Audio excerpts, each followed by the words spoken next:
चंद्रावती पांडेकर कविता वर्षा ऋतु। आयला देख वर्षा ऋतु हसे धरती रानी, उसत मने पाइन ढुकला चातक हेई तुनी।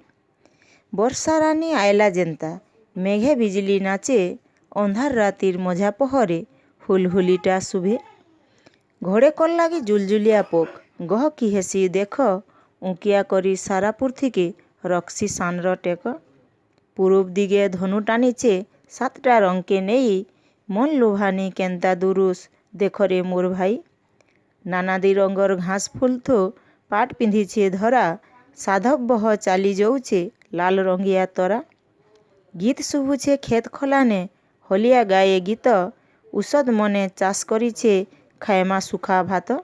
वर्षा ऋतु मुखिया ऋतु आसी हसी हसी, तुमे पूरी भरी छलकी गले आमे हेसुगो खुशी, आमे हेसुगो खुशी।